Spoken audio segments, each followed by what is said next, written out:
Halo, selamat malam teman-teman. Malam ini malam yang seru karena kita akan ngobrol-ngobrol dengan orang yang memang sudah banyak sekali berkecimpung di dunia cryptocurrency, dan tentunya kita semua pengen belajar, bukan hanya belajar ini ya, bukan hanya belajar teori, tapi kita pengen belajar praktek. Ya, beliau adalah Pak Yohanes. Beliau adalah IT savvy, orangnya backgroundnya IT ya, dan teman-teman nanti bisa ngobrol-ngobrol dengan beliau, tanya-tanya tentang cryptocurrency. Nah, teman-teman, saya mesti hidupkan dulu di Facebook. Jadi sambil menunggu boleh komen atau tanya tentang investasi cryptocurrency. Kalau saya cryptocurrency itu apa, bahaya atau tidak, bisa uangnya itu bisa hilang atau enggak, cara mengantisipasinya seperti apa. Nah, silakan Anda komen ya, sambil saya nyalakan dulu yang di Facebook dan YouTube. Oke, we are live.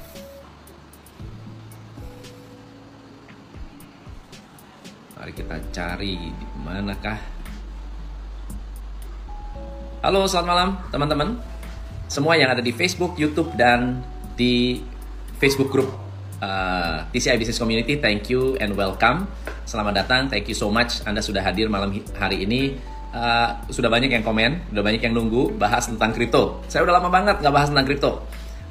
Kenapa? Karena banyak hal yang tentunya berubah dari cryptocurrency, dan banyak sekali yang menurut saya perlu diupdate dari praktisi. Makanya hari ini saya mengundang Pak Yohanes untuk sharing tentang cryptocurrency.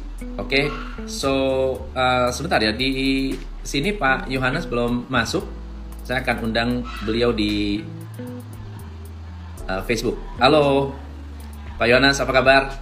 Welcome. Suara aman?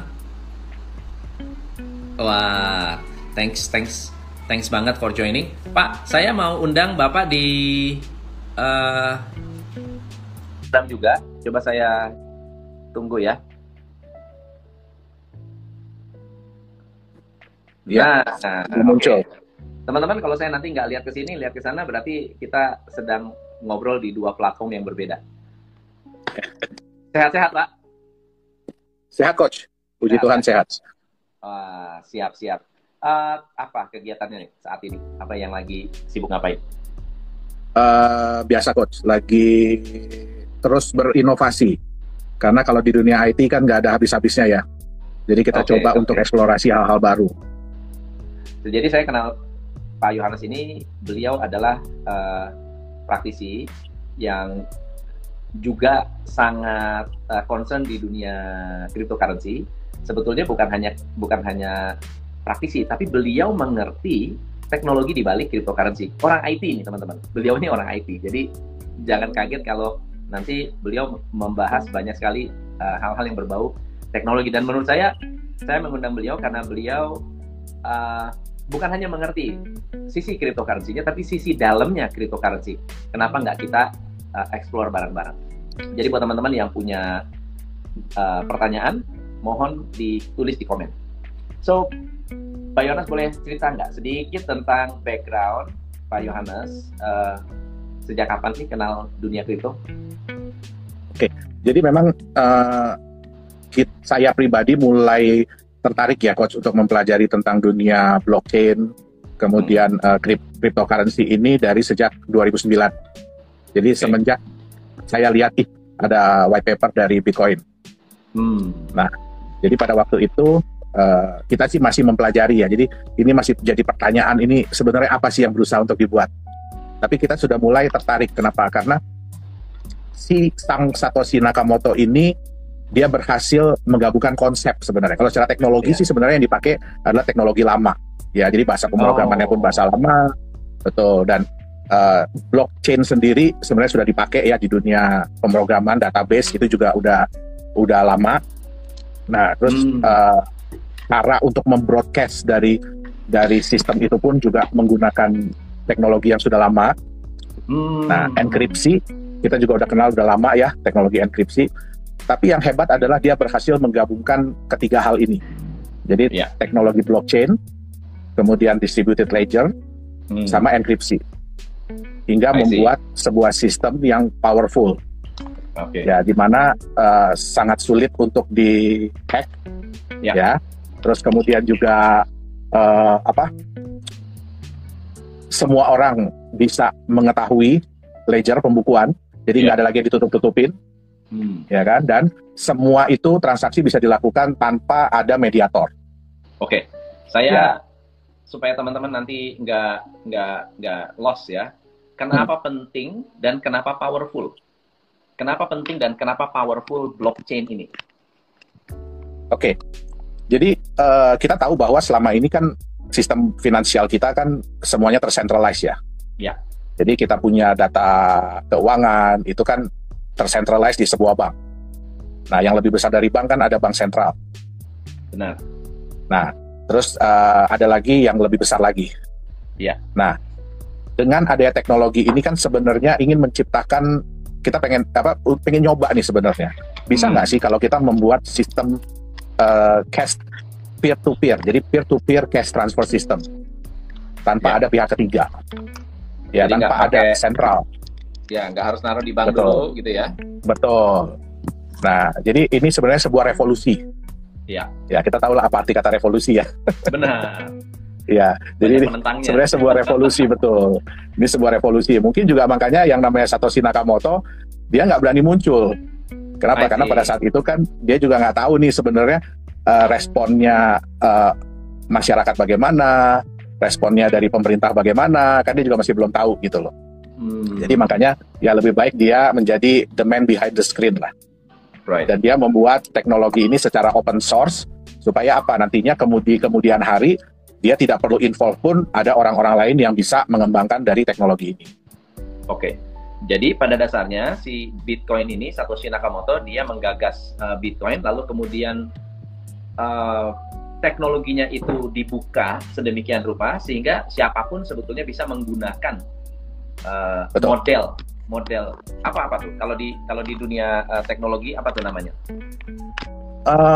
Ya, mengcopy kita sih bilangnya lebih ke open source ya. Jadi semua orang bisa mengakses, semua orang bisa bersama-sama mungkin memodifikasi, merubah. Nah, jadi kita sih lebih bilangnya open source. Oke. Nah, dari pengalaman, jadi cerita background IT-nya tuh di mana? Cerita background IT-nya tuh di mana? Ya, jadi memang kalau IT ini saya lebih ke hobi, coach. Ya, jadi lebih ke hobi. Nah, jadi dan terutama mulai saya dalami itu semenjak saya di Jerman. Oh, oke. Ya, jadi saya dalami ya kan di Jerman, terus kemudian pulang. Nah, tahun 2016 itu karena saya sudah tidak lagi bekerja di perusahaan yang konvensional ya, kalau kita bilang ya mungkin. Ya, jadi saya mulai menekuni lah, mulai menggiatkan hobi IT ini. Oke. Jadi bikin perusahaan, ya. Oke. Nah, boleh tahu nggak kalau Bitcoin ini open source, berarti banyak orang yang bisa menciptakan aset kripto seperti Bitcoin, betul ya? Betul. Nah, Pak Yohanes bisa nggak bikin aset kripto? Kalau saya mau pesan ke Pak Yohanes bisa nggak kira-kira? Mau order? Sebenarnya sih hampir semua praktisi IT saya rasa bisa ya untuk membuat sistem seperti Bitcoin ini. Ya, jadi memang betul. Jadi memang tahun 2017 itu kita sendiri kan itu lagi heboh-hebohnya ya kripto ya. Iya. Jadi kita pada waktu itu juga banyak didekatin oleh kelompok orang atau perusahaan yang ingin membuat cryptocurrency, membuat crypto aset. Oke. Nah, saya agak sedikit lompat ya, Pak Yohanes ya, karena ada beberapa yang tanya, karena kita akan masuk ke karena background-nya itu IT, punya kemampuan untuk melihat aset kripto dari dalam, gitu kan ya. Kira-kira apa sih koin-koin yang bagus untuk kita invest? Atau ada nggak bukti bahwa kripto itu bisa bikin kaya? Itu pertanyaan. Oh, ada banget, Mas. Ada ya? Bisa. Kita bisa kaya dari aset kripto. Ya, tapi ya kita harus tahu dulu di apa yang ingin kita capai. Oke. Ya, apakah kita ini ingin mencari keuntungan jangka pendek atau jangka panjang? Ya. Nah, itu dia. Kalau jangka pendek ya biasanya kan kita bisa trading di aset kripto yang sudah ada di market. Ya. Okay. Ya, jadi kita trading. Tapi harus siap nih dengan volatilitas harga. Yang kita tahu kan volatilitas harga kripto aset itu kadang-kadang nyeremin. Benar. Ya, seringnya tuh nyeremin. Ya. Dalam waktu sekian detik, sekian menit, sekian jam bisa berubah dan naik turunnya itu tinggi banget. Ya. Ya. Tapi ya volatilitas ini bukan berarti negatif.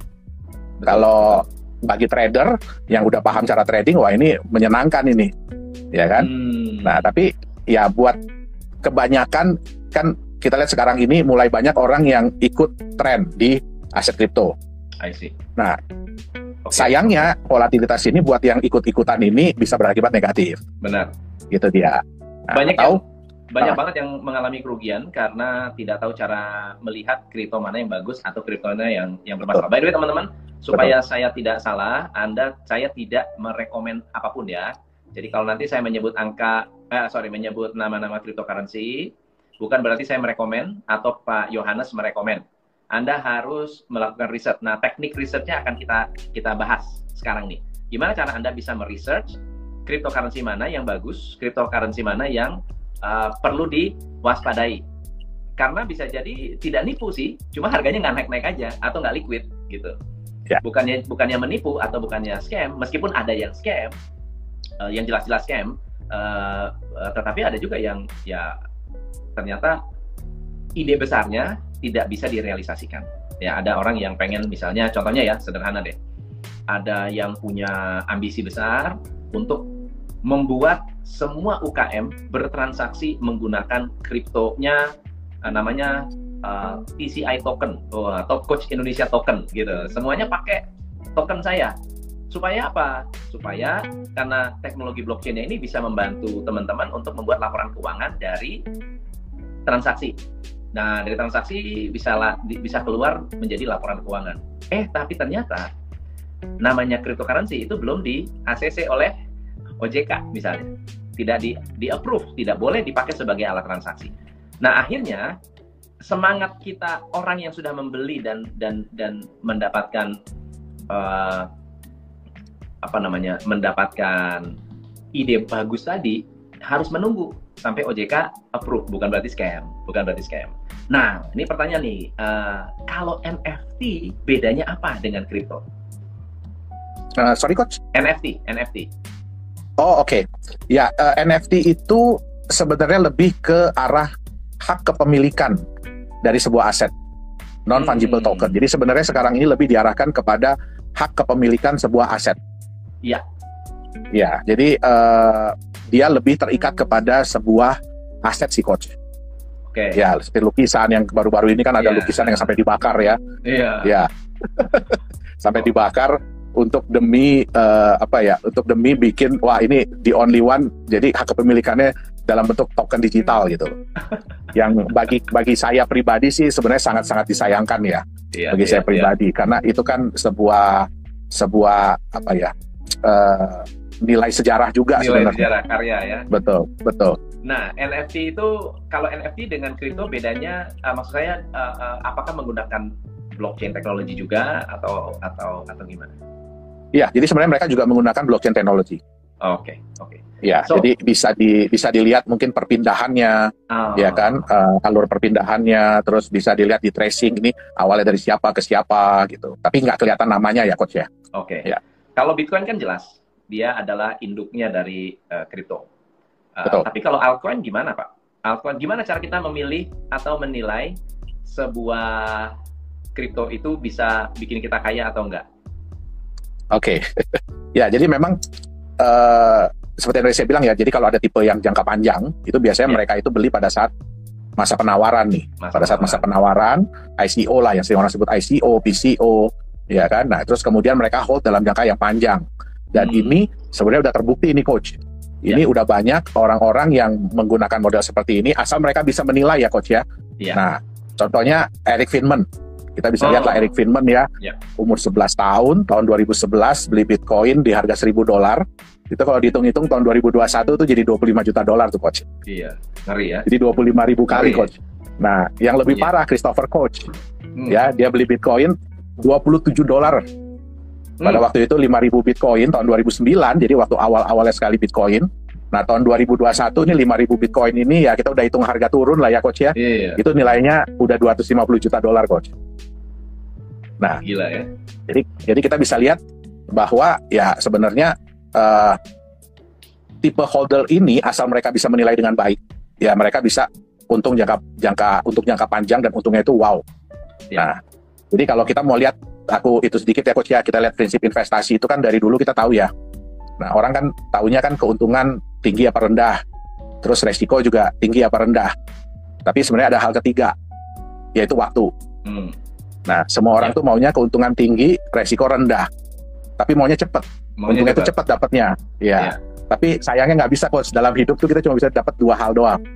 Dua hal aja, ya kan? Jadi kalau mau keuntungan tinggi, dapatnya cepat, ya berarti resiko harus siap, harus tinggi resikonya. Benar. Itu dia. Ya, contoh lah kita bangun rumah kan, ya mau cepat, mau bagus, mau murah. Nah, ya kan nggak bisa. Kalau mau cepat bagus, ya mahal. Benar. Nah, iya. Jadi kalau kita bukan seorang trader, ya saya saranin lebih baik jadi tipe jangka panjang. Tapi yang Coach tadi bilang, milihnya gimana nih? Ya kan, karena kebanyakan kan failed. Kita bisa lihat. Ya, baik disengaja ataupun tidak disengaja lah. Nah, jadi sebenarnya ya kita harus bisa lihat ya. Jadi kalau kita lihat, kita ngerti dulu konsep harga pasar. Di mana sebuah produk itu harganya bisa naik di pasaran. Nah, untuk bisa bikin seperti itu ya kita harus bisa buat orang-orang yang sudah punya, yang sudah memiliki, itu berat untuk menjual. Mereka lebih hesitant untuk menjual. Dan yang belum memiliki itu pengen, karena dia lihat, wah ini barang bagus nih, produk bagus nih, wah dia jadi pengen memiliki. Artinya penawaran sedikit, permintaan banyak. Nah, gimana caranya? Nah, yang pertama kita harus lihat aset itu harus memberikan hal-hal yang berikut nih. Eksklusivitas yang pertama. Jadi ada nggak sih eksklusivitas? Kalau kita lihat kan barang limited edition, barang yang jumlahnya terbatas, itu biasanya ke depannya harganya selalu naik. Kenapa? Karena jumlahnya terbatas. Nah, itu pun terjadi di aset kripto. Aset kripto itu sudah dibuat jumlahnya terbatas. Jadi ada eksklusivitasnya. Ya, jadi dari sekian banyak, saya salah satu pemiliknya. Eksklusif. Nah, terus yang kedua harus ada benefit yang dirasakan. Dengan saya pegang aset ini, baik itu kripto ataupun aset biasa, harus ada benefitnya. Apa yang saya rasakan? Ya, contoh, ya mungkin ya pemirsa di sini ya, kalau beli rumah itu kan berharapnya kan ke depannya harganya naik. Nah, tapi selama menunggu harganya naik, ya bisa saya nikmatin sendiri untuk tinggal atau saya sewakan. Nah, jadi harus ada benefit yang dirasakan. Kalau nggak ada benefit yang dirasakan, ya udah, begitu harga jatuh, mereka langsung jual. Kenapa? Karena mereka nggak ngelihat ini saya pegang barang ini untuk apa. Benar. Nah, terus utilitas ini penting, utilitas. Jadi semakin aset itu dipakai banyak orang untuk hal sesuatu, ya berarti kan permintaan akan naik, permintaan akan semakin tinggi. Ya, nah, tapi utilitas ini harus dilihat. Jadi gini, banyak yang sudah bilang bahwa oh nanti kita akan dipakai untuk ini, untuk ini, untuk ini, untuk ini, tapi belum bisa dibuktikan. Contoh yang Coach bilang tadi, sorry Coach ya, mudah-mudahan nanti TCI bisa punya token ya. Nah, nanti bisa dipakai tuh. Iya, bisa dipakai untuk apa? Untuk ikut coaching, mungkin dapat diskon. Ya, nggak boleh Coach. Buat apa pembayaran nggak boleh Coach ya. Buat transaksi nggak boleh ya. Tapi mungkin bisa untuk mendapatkan diskon. Ya kan, bisa untuk dapat untuk dapat special offer atau dapat tambahan paket atau lain-lain, ya kan. Nah, tapi utilitasnya harus dilihat. Ya, utilitas ini kan diharapkan dari sebuah aset kripto itu kan ujung-ujungnya adalah untuk pembayaran. Betul. Nah, tapi ini sangat penting kalau orang belum melihat eksklusivitas sama benefit ini, ya kan, tentu saja mereka kan panic selling atau panic buying. Kalau harga naik, harga turun. Nah, semakin mereka panic selling dan panic buying, itu yang membuat volatilitas kan semakin tinggi, Coach. Karena adanya panic selling dan panic buying, ya kan? Nah, kripto itu memang orang bisa melihat eksklusivitasnya, benefitnya, ya kan? Orang akan lebih berat untuk menjual, dan yang belum punya pengen membeli. Jadi itu harga pasti akan lebih stabil dan kecenderungannya pasti akan meningkat karena orang semakin lama akan ngelihat benefit apa yang saya dapatkan. Oke. Nah, otomatis utilitas itu pasti akan terbentuk dengan sendirinya. Oke. Contoh Costom misalkan ada yang mau bayar Costom, saya mau ikut training Costom, mungkin bukan di Indonesia ya, mungkin di negara lain, saya mau bayar pakai Bitcoin Costom, ya kan? Atau bayar pakai Ethereum atau bayar yang lain. Begitu Costom terima hari ini mungkin ya anggaplah kita bilang 700 juta ya. Iya. Nah, tapi kan bisa terjadi dalam waktu sekian jam mungkin turun nih jadi 650 juta. Nah, hancur. Jadi hancur kan? Nah, Costom kan agak sedih juga ya. Iya. Belum sempat jual, belum sempat apa, harganya udah jatuh. Nah, kita bisa bayangkan kalau ini terjadi di dunia industri, di mana ada pihak ketiga, ada supplier, ada yang lain-lain. Nah, belum tentu mereka mau menerima itu. Ya. Jadi, memang harus pembuktian dulu dari sebuah aset kripto itu, dia bisa menciptakan harga yang stabil. Bukan berarti nggak bisa naik turun ya, apapun bisa naik turun. Tapi lebih stabil dengan kecenderungannya meningkat. Nah, ini pasti akan membuat utilitas. Nah, yang terakhir, yang lebih penting itu adalah global acceptance. Ini yang penting nih, Coach. Iya. Ya. Harus bisa diterima oleh orang banyak. Maksudnya apa? Kita paling gampang gini, Coach. Kita pelajari aja konsep bisnis mereka. Kita pelajari white paper mereka. Kalau kita mudah mengerti konsep yang mereka jabarkan, semakin mudah kita mengerti, semakin kita merasa bahwa ini masuk di akal, berarti semakin banyak orang akan menilai hal yang sama. Iya. Berarti akan semakin banyak orang yang, oh oke, ini make sense, ini masuk di akal, oke, boleh deh, ya kan? Nah, karena apa? Di dunia aset kripto juga harus hati-hati, Coach. Karena apa? Karena ada yang namanya, if you cannot convince people, confuse them. Kalau kamu nggak bisa ngeyakinin orang, bikin mereka bingung. Iya. Ya. Nah, kebanyakan apa? Ngomongin aja teknologinya semua. Benar. Padahal yang ngerti teknologi kan juga nggak banyak, Coach. Ya kan? Nah, jadi itu yang harus hati-hati. Jadi pelajari mereka punya konsep bisnis. Keren. Ada pertanyaan bagus nih. Kalau Bitcoin utilitasnya apa ya? Ya, kalau Bitcoin itu memang karena yang tadi Coach ya, dia udah mother of coin. Mungkin bukan mother malah ya, udah grandmother of coin, of crypto asset. Ya, jadi sebenarnya sekarang ini sudah mulai banyak dipakai untuk alat pembayaran. Ya, sudah banyak dipakai untuk transaksi. Ya, sudah mulai banyak orang yang mulai menyimpan untuk menjaga nilai untuk sebagai aset, betul, untuk long term aset.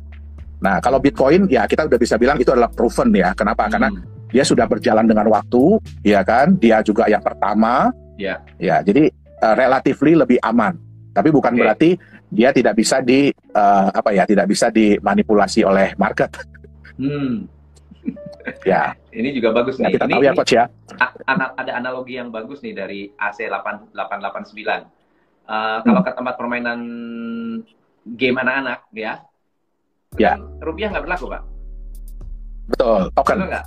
Dia beli token. Istilahnya koin. Ya itu kan koin. Betul. Koin dipakai dan tidak bisa ditransaksikan kecuali koin itu dicairkan kembali menjadi rupiah. Jadi rupiahnya nggak berlaku. Betul. Itu adalah itu utility. Utilitas. Nah, teman-teman, itu adalah utilitas. Betul. Nah, aku mau nanya soal kalau di luar sana kan banyak nih altcoin. Altcoin mana yang memenuhi persyaratan tadi? Sangat eksklusif, punya utilitas, ada benefit, kemudian bisa diterima oleh masyarakat banyak. Sebenarnya sih ada, Coach, beberapa ya. Ada sebenarnya beberapa. Tapi ya kembali lagi banyak yang belum terbukti dari mereka punya utilitasnya.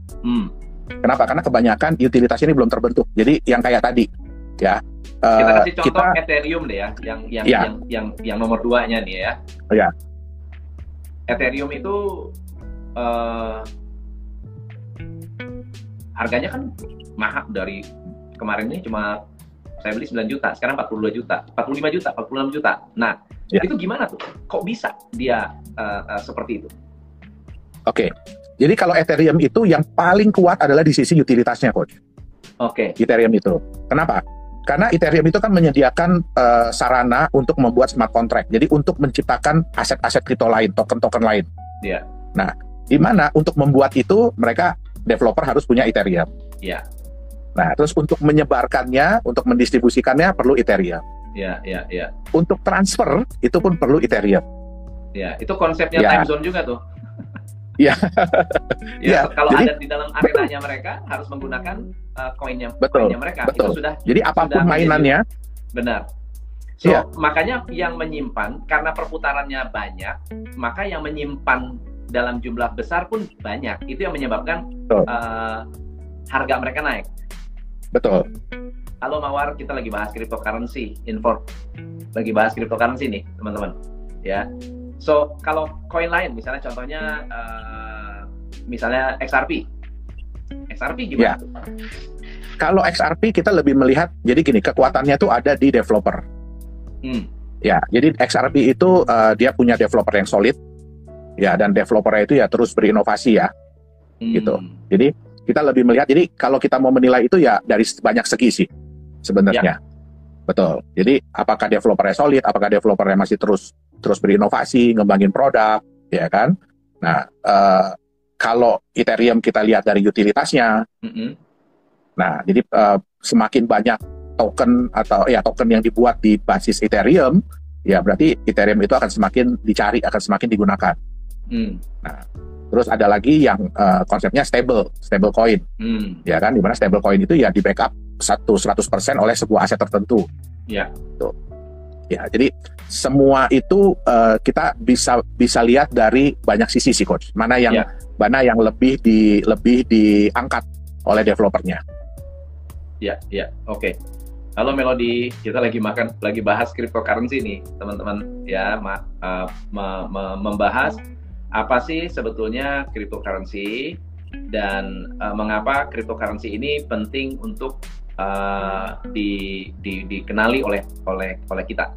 Ya, pada saat kita membuat keputusan investasi di cryptocurrency, kita perlu memahami risiko, tapi bukan hanya risiko, kita perlu memahami project di balik cryptocurrency itu, begitu ya. Lalu apa bedanya token dan koin? Nah, itu bagus nih pertanyaannya nih. Ada token, ada koin. Oke. Jadi jadi gini, mother of coin yaitu Bitcoin itu adalah koin. Artinya dia berjalan di network dia sendiri, dia berjalan pada blockchain dia sendiri. Ya. Jadi kalau di Bitcoin itu ada namanya core wallet. Jadi core wallet itu cuma bisa menyimpan Bitcoin. Dia tidak bisa menyimpan Ethereum atau lain-lain. Ya. Nah, kalau token itu adalah sebuah aset kripto yang blockchain-nya itu nebeng ke network dari sebuah koin. Ya. Jadi Ethereum itu adalah koin. Ya. Nah, token-token yang dibuat di smart contract Ethereum, aset-aset kripto yang dibuat di smart contract Ethereum itu adalah token. Oke. Ya. Good. Ini bagus nih, ada pertanyaan lagi. Kalau Shiba dan Celok, apakah ada prospek depannya? Jujur, Coach, saya nggak berani komen, Coach. Nah, justru jadi gini, ini sebetulnya pertanyaan yang salah, teman-teman. Ini adalah pertanyaan yang salah. Karena apa? Karena kita mencoba untuk mendapatkan shortcut dari orang yang sudah melakukan riset atau belum melakukan riset. Nah, saran saya adalah belajar cara melakukan riset. Nah, saya pengen dengar nih dari Pak Yohanes. Ya. Gimana sih caranya untuk meriset ini koin ini sebetulnya worth it atau enggak, atau token ini worth it atau enggak gitu. Ya, jadi saya setuju banget, Coach, ya. Tadi Coach ada bilang kan ada resiko. Ya, jadi memang kalau kita siap kaya dari aset kripto, ya kita juga harus siap menerima resiko. Benar. Nah, apa aja sih resiko yang bisa terjadi di dunia aset kripto? Yang pertama ya harga pasarnya begitu masuk di market itu jatuh bahkan bisa sampai 0. Iya. Dan itu sudah banyak terjadi. Sorry. Terus yang kedua, platform utilitasnya bahkan ada yang menghilang. Jadi yang tadinya bisa dipakai di suatu tempat, nah tempat pemakaiannya ini hilang. Iya. Nah, terus yang terakhir adalah developernya lepas tangan atau bahkan menghilang. Ya. Jadi ya resiko itu pasti ada dalam segala hal ya, bukan cuma dalam investasi. Benar. Tapi bukan berarti kita nggak bisa meminimalisir nih resiko ini nih. Itu makanya ada yang istilahnya manajemen resiko. Benar. Ya, jadi yang paling gampang adalah pertama pelajari dulu. Kan kita pengen kan di hashtagnya itu kan aset masa depan, coach. Benar. Di salah satu market di kita kan hashtagnya crypto aset itu adalah aset masa depan. Artinya Benar. saya bukan cuma bisa pegang dalam waktu short, dalam waktu pendek, tapi juga dalam waktu panjang. Nah, yang paling penting pertama adalah yang saya bilang tadi kan, kalau XRP kekuatannya ada di developer. Developernya itu solid. Ya, developernya itu memang benar-benar komitmen untuk mengembangkan produknya, bisnisnya, ya kan, project-projectnya. Nah, jadi yang pertama adalah pelajari dulu ini developernya jelas atau enggak. Bentuknya apa sih? Apakah dia badan hukum, jadi perusahaan, atau cuma grup atau kelompok, atau bahkan kan Bitcoin juga Satoshi Nakamoto nggak jelas siapa ya. Nggak jelas. Jadi ngapain kita mesti muncul? Benar. Nah, jadi ya itu sih yang saya bilang tadi ya, coach ya. Kalau Bitcoin kan memang karena mereka nggak tahu. Saya bilang mereka karena ya saya sendiri yakin bahwa Satoshi Nakamoto itu bukan satu orang. Ya. Jadi kita nggak bisa lagi kayak Satoshi Nakamoto. Ya.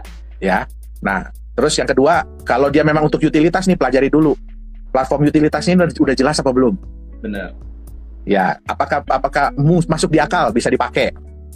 Ya, terus coba pelajari aset ini punya intrinsic value atau tidak.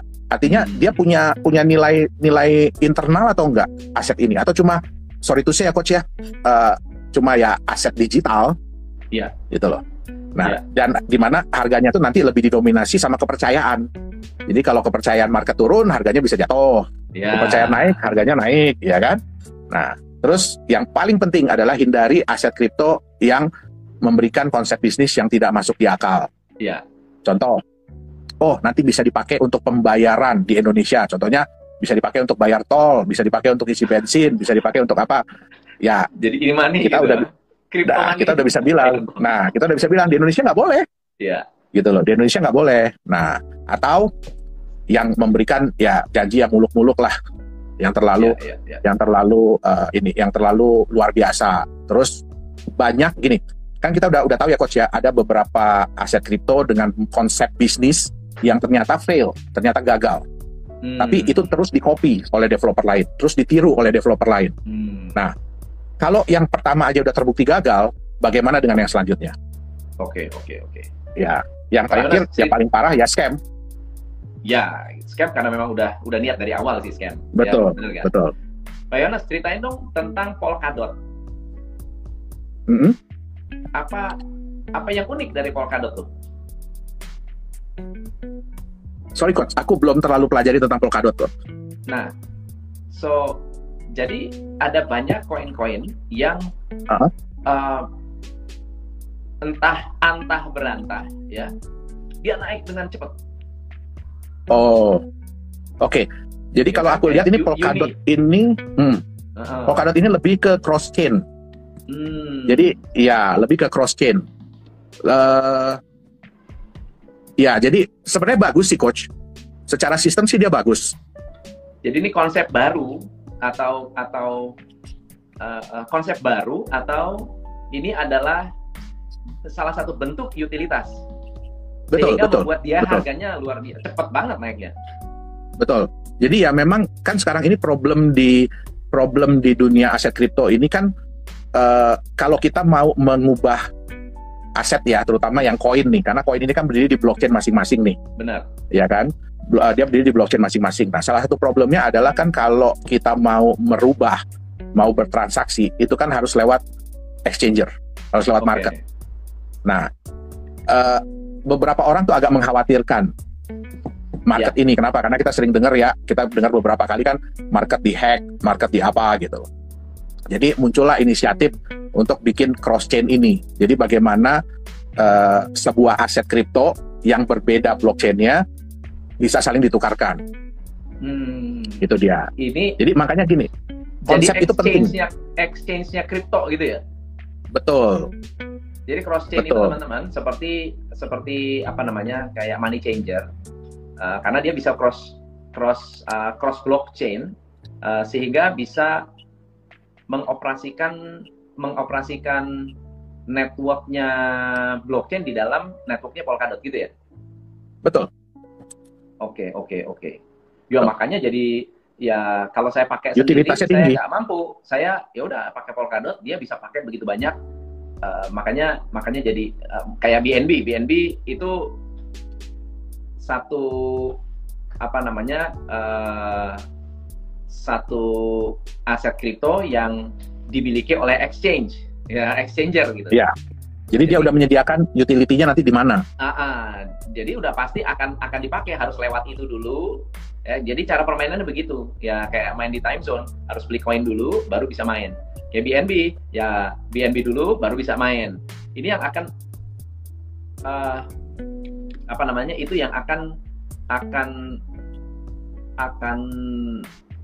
membuat koin itu menjadi ada utilitasnya. So, teman-teman, ini ada pertanyaan nggak? Ada pertanyaan nggak? So, tadi ada penjelasan banyak mengenai cara teman-teman melihat, meriset, kemudian memahami. Berarti harus ada common sense-nya kita. Kita harus punya kayak apa ya? Logis atau tidak logis. Itu yang penting. Nah, banyak orang yang kaya juga dari ICO sebenarnya.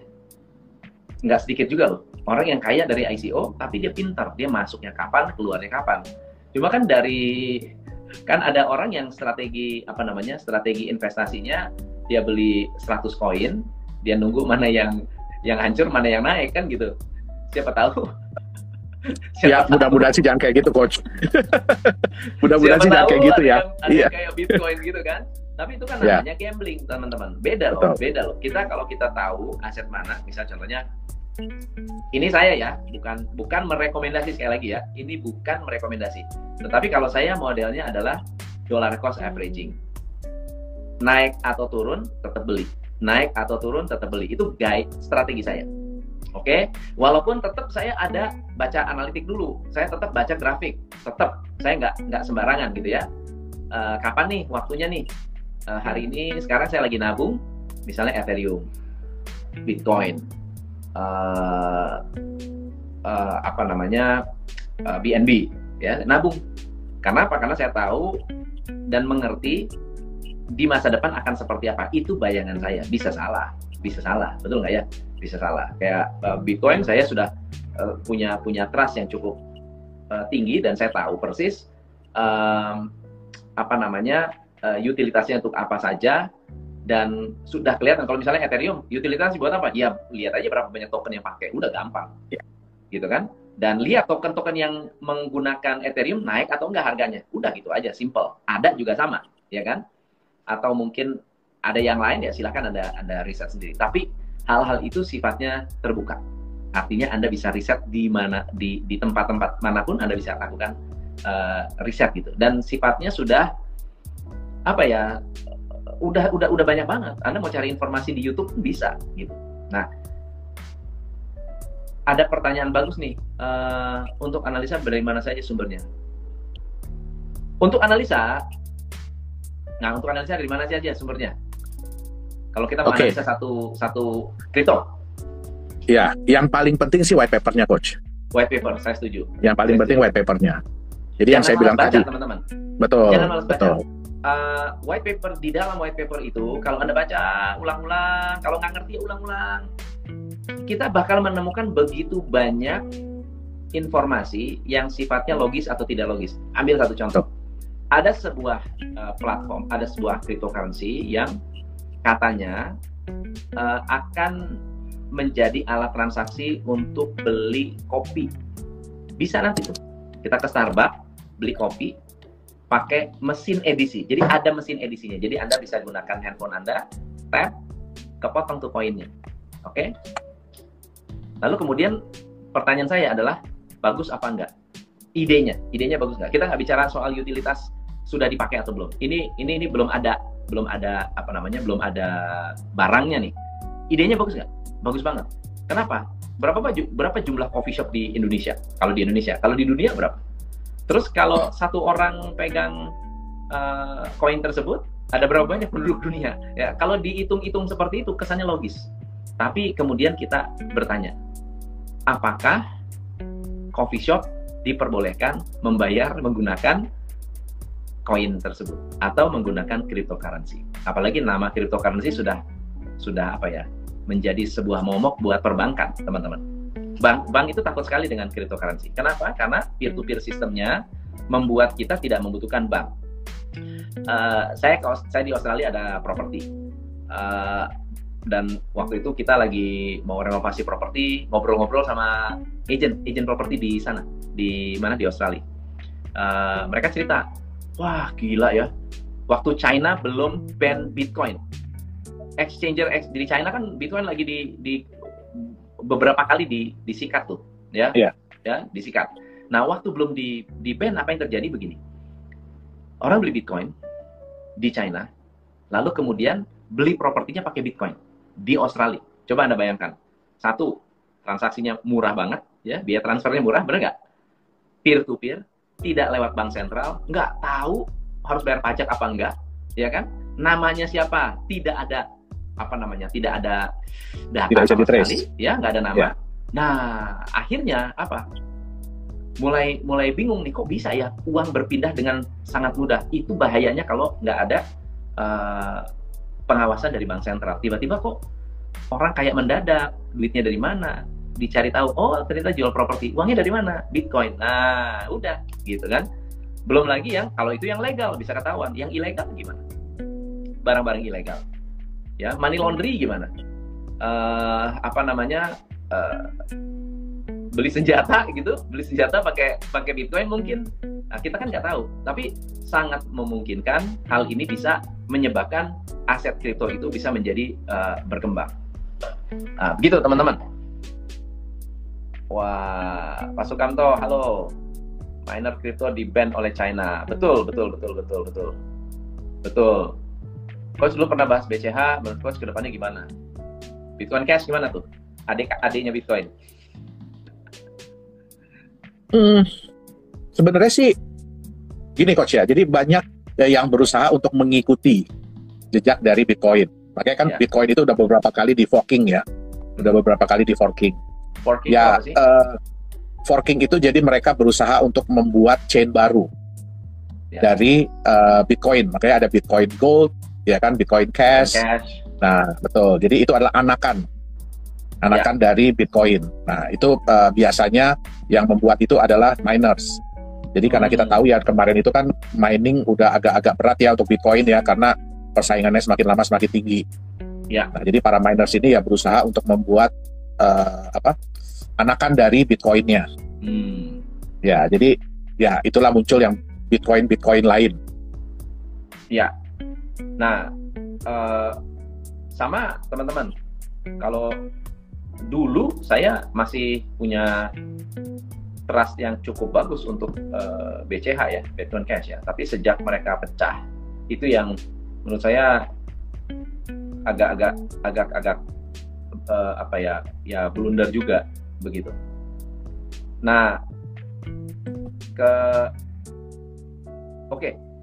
so kedepannya apa sih sebetulnya yang perlu kita lihat dari altcoin ini nih? Ada nggak altcoin yang punya potensi untuk kita invest? Sebenarnya ada, Coach. Sebenarnya ada. Ya, jadi ya, tapi kembali lagi ya, kita harus kenal dulu diri kita. Oke. Kita harus kenal dulu diri kita, pelajari baik-baik ya white paper-nya. Ya, jangan sampai salah pilih. Terutama juga ini bukan terjadi cuma di altcoin yang baru sih, Coach, tapi juga yang di lama-lama nih. Yang kita tahu, betul. Kita tahu kan jumlah kemarin ini kan jumlah orang yang mulai menggiati aset kripto di market itu kan mulai naik pesat ya. Beberapa tahun belakangan ini. Nah, terus ya yang sayangnya adalah kebanyakan dari mereka itu ya memilih aset tanpa melihat dulu. Ini apa sih sebenarnya aset ini? Kita bisa lihat ada aset yang padahal udah jelas-jelas dibilang bahwa satu token di backup oleh 1 gram emas selama-lamanya. Terus di market itu ya mungkin kita nggak tahu ya, mungkin dimanipulasi dan dibikin harganya bisa sampai 260 juta. Jadi 1 gram emas itu senilai 260 juta. Tapi ya itu nggak mungkin bertahan lama karena orang akan sadar bahwa ini apa sih sebenarnya gitu loh. Orang akan mulai meneliti. Nah, sekarang harganya ya kalau namanya aset di backup 1 gram emas, masa orang mau beli di 2 juta kan gitu normalnya ya logiknya. Benar. Nah, pertanyaannya sekarang, ada nggak yang nyangkuters di angka 260 juta itu? Pasti ada. Pasti ada. Karena nilai market itu terjadi karena ada pembeli. Benar. Di harga itu. Kalau tidak ada pembeli di harga itu, nggak mungkin terjadi harga market, nilai market. Nah, pertanyaannya, mungkin nggak token ini bisa balik lagi ke harga 260 juta? Berat, ya berarti kita harus berharap ya marketnya ini terbentuk kembali, percaya lagi. Bukan. Kita harus berharap, kan orang udah mulai meneliti nih coach, ini apa ini token kan? Kok bisa sampai 260 juta? Nah, berarti kita berharap harga market emas nantinya bisa 1 gram 260 juta supaya token ini pun nilai satu tokennya bisa 260 juta kan gitu. Iya. Jadi kembali lagi untuk altcoin ini memang karena banyak sekali bermunculan, ya kita teliti deh, kita baca dulu deh, jangan keburu-buru, ya jangan kesusu kalau orang bilang untuk beli kripto. Ya jadi satu hal sih yang buat saya sedih itu waktu saya sarapan, saya makan, terus tiba-tiba ada anak-anak muda ya. Jadi ada anak-anak muda mungkin masih kuliah semester awal. Saya dengar mereka, kripto kan lagi ngehits nih.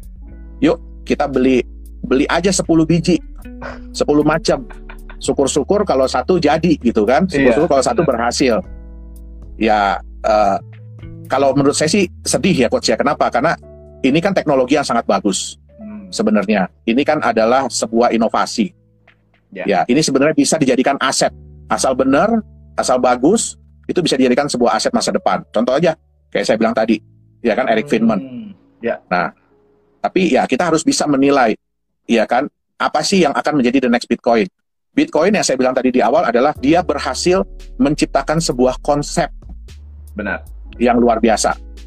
Jadi kita jangan cuma ngelihat teknologi, ya karena ya jujur nggak semua orang bisa paham tentang teknologinya pasti.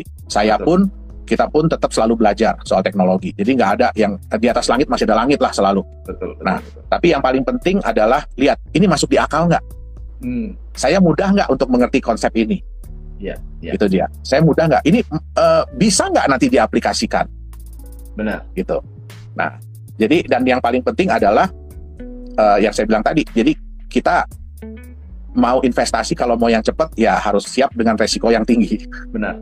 Kita lihat Bitcoin pun untuk bisa mencapai hal seperti ini udah berapa tahun harus dia lewati. Ya kan? Untuk sampai bisa akhirnya diterima oleh market dan penerimaannya juga luar biasa. Oke. Pertanyaan bagus dari Sylvester Siboro. Pak Tom, Pak Yohanes mau tanya, apa yang menjadi syarat mata uang digital bisa masuk ke pasar market atau ke pasar atau ke market?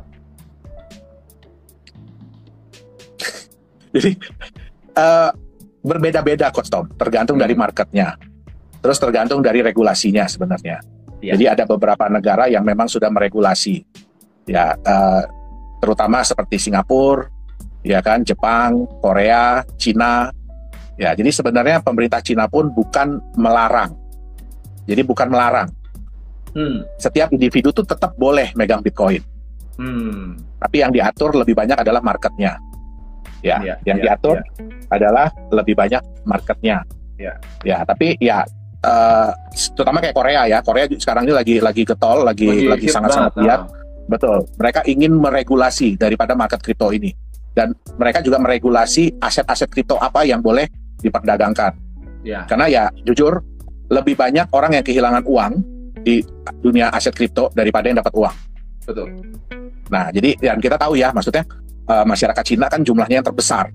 Jadi jangan sampai masyarakat mereka juga mengalami kerugian yang luar biasa karena ya kita tahu ya di Cina itu kan mereka investasinya sangat-sangat gila-gilaan. Nah, apapun istilahnya yang bisa mereka rubah duitnya, uangnya ya mereka akan lakukan. Nah, tapi sayangnya ya ini dimanfaatkan oleh aset-aset kripto yang kurang bertanggung jawab lah. Jadi itu sebabnya juga akhirnya benar-benar regulasi. Nah, betul. Kalau kita nggak nutup mata juga. Apakah Indonesia akan keluarkan rupiah kripto? Ya, mungkin yang keluarin nama rupiah ada, tapi bukan resmi dari bukan negara gitu. Bukan negara. Jadi harus dibedakan coach. Ya, digital money dengan cryptocurrency beda. Benar. Ya, digital money dengan cryptocurrency itu berbeda. Digital money gitu. Kalau cryptocurrency ya teknologi. Pertanyaan bagus dari Pak Nugraha Tony, tanya coach, apa arti backup emas di sebuah koin? Oke. Jadi kalau backup emas di sebuah koin itu maksudnya adalah sebuah koin atau sebuah token, sebuah aset kripto itu dia memiliki backup emas. Artinya dia merepresentasikan sejumlah emas. Oke. Jadi ada yang backupnya full 1:1 yang saya bilang tadi. Satu token atau satu koin itu di backup oleh 1 gram emas. Ya. Nah, artinya apa? Satu token itu merepresentasikan hak kepemilikan dari 1 gram emas. 1 gram emas. Ya. Kalau dia tidak ada fungsi lain, itu misalnya harganya mengikuti harga emas, dia menjadi stable coin. Betul. Gitu ya. Tetapi kalau Betul. dia tidak mengikuti harga emas, dia harus punya utilitas, dia harus punya manfaat lain selain daripada itu. Maka harganya bisa jadi lebih mahal daripada emas, kan gitu, benar nggak? Enggak, Coach. Hah? Jadi salah satu kelemahan dari stablecoin adalah enggak, karena orang udah tahu ya bahwa misalnya ada satu koin, dia katanya backupnya emas, tapi ada function lain yang membuat harga dia naik, memungkinkan apa enggak? Kalau dia lebih mengandalkan utilitasnya aja, itu biasanya enggak, Coach. Kalau mengandalkan kayak USDT. Ya, USDT. Ya. Betul, USDT itu kan banyak sekarang digunakan untuk sebenarnya lebih banyak digunakan untuk pindah exchanger sebenarnya. Jadi kayak kita bermain di Binance. Binance kan di luar negeri. Nah, sekarang bagaimana caranya kita memindahkan keuntungan kita ke Indonesia? Nah, itu biasanya menggunakan USDT. Kenapa? Kalau saya pakai Bitcoin juga kan pada saat pindah saya nggak tahu nih harganya masih sama apa enggak. Betul. Jadi mereka menggunakan USDT yang lebih stabil. Jadi sebenarnya koin-koin stabil itu dibuat untuk mengurangi resiko pada saat perpindahan. Yang bisa mungkin menambah nilai kalau dia bisa memberikan benefit tambahan. Jadi selain daripada emas, dia bisa memberikan benefit tambahan. Contoh, emasnya nggak segitu-segitu aja tuh, tapi bisa nambah. Bertambah, bisa bertambah. Atau ada benefit lain yang didapatkan oleh pemegang. Nah, itu bisa menciptakan harga market yang jauh lebih tinggi. Ya. Ini pertanyaan bagus nih, Pak Ian Makmur nih. Tom kan tadinya ada koin yang di backup oleh emas, tapi apakah ada koin yang di backup emas, tapi emasnya bisa bertambah? Nah, itu tadi benefit itu ya. Yang membuat emasnya bisa bertambah. Betul. Berarti ada reason kenapa harganya naik atau kenapa jadi aset itu menjadi valuable. Kenapa orang nggak percaya Bitcoin? Karena kan nggak bisa lihat, nggak tahu. Kalau yang ngerti teknologi mungkin bisa mengerti. Wah, ini powerful banget nih, susah dihack gitu ya. Nggak bisa nggak bisa nggak bisa kita nggak bisa ganti angka, nggak sembarangan gitu. Harus dikonfirm ke sekian banyak network, value-nya harus disetujui, harus disetujui oleh para miners. Kalau nggak ya nggak bisa. Nah, akhirnya membuat Bitcoin itu solid begitu ya, solid udah autopilot ya. Kalau mining di Ethereum masih untung nggak? Sebenarnya sih masih, Coach. Masih ya? Sebenarnya sih masih. Karena ya jujur juga agak menurun ya sekarang ya. Jadi mining power di Bitcoin, di Ethereum itu agak menurun. Jadi persaingan agak sedikit menurun. Gitu ya. Jadi sebenarnya dan terutama harganya lagi bagus. Iya. Ya, saya sendiri juga mining dari sejak 2011 Bitcoin. Ya, jadi harganya lagi bagus. Jadi kita ya masih bisa profit lah dari mining. Tapi butuh modal yang cukup tinggi kalau sekarang. Kalau sekarang ya? Ya, kita butuh modal yang sangat tinggi malah. Oke. Ya. Teman-teman, luar biasa. Pak Yonas, thank you banget. Banyak banget insight-nya. By the way, nanti kita boleh dibahas-bahas tentang ciri-ciri ICO scam ya, karena kita belum sempat ngobrol tentang itu. Boleh. Apa sih sebetulnya yang membuat ICO itu bisa dikatakan scam? Dan next time mungkin kita kayaknya bagus kalau kita bikin podcast kali, Pak ya. Boleh, Coach. Boleh ya. Dengan senang hati. Kita ngobrol-ngobrol langsung ngobrolin soal yang lebih banyak, lebih tajam dan mendalam. Dan thank you banget hari ini sudah mau diundang di Instagram live kita, dan thank you banget buat teman-teman yang hari ini sudah hadir, sudah mendukung, banyak komen, peminat kripto ternyata luar biasa banyak. Lain kali kita ngobrol-ngobrol lagi lebih jauh tentang cryptocurrency, dan siapa tahu kita bisa bahas tentang cara jadi miner ya. Nextnya ya, kita bisa sharing berapa budgetnya atau potensi keuntungannya seperti apa. Kayaknya boleh tuh Pak Yohanes yang sudah berkecimpung di dunia itu. Oke. So semuanya thank you banget.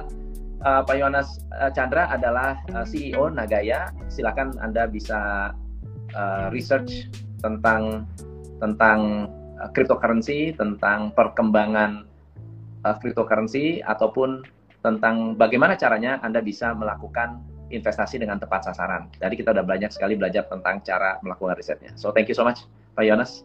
Ya, terima kasih banyak, Coach. Teman-teman yang tertarik dengan cryptocurrency atau pengen invest di cryptocurrency untuk masa depan? Ya, jadi yang saya tadi bilang bahwa kita harus menjadi smart investor di dunia cryptocurrency. Bukan berarti kita bukan berarti terus dunia cryptocurrency itu kejam atau apa. Tapi ya kalau kita memahami, kita bisa membaca, kita bisa mengerti tentang konsep sebuah kripto, kita bisa lihat keunggulannya apa. Nah, terus ya yang paling penting adalah pakai sense, make sense. Jadi kita harus pakai, betul, kita harus, kalau kita mengerti baru kita ikut berkecimpung. Jadi jangan cuma ikut berkecimpung karena ngelihat tren, ya kan, ngelihat wah ini lagi heboh cryptocurrency, tapi kita nggak tahu apa-apa. Nah, terus ya kita mau jadikan aset kripto ini aset masa depan. Ya. Jadi tolong jangan dijadikan sebagai aset spekulasi. Nah, saya setuju banget. Ya, uangnya, maksudnya konsepnya bagus, tapi dicemari oleh banyak orang yang memanfaatkan ini menjadi sebuah scam. Ya, tapi juga kalau tidak ada peran serta dari pembelinya juga scam itu harusnya nggak ada, betul nggak? Betul, karena betul. si pembelinya ini juga pada pengen untung cepat gitu.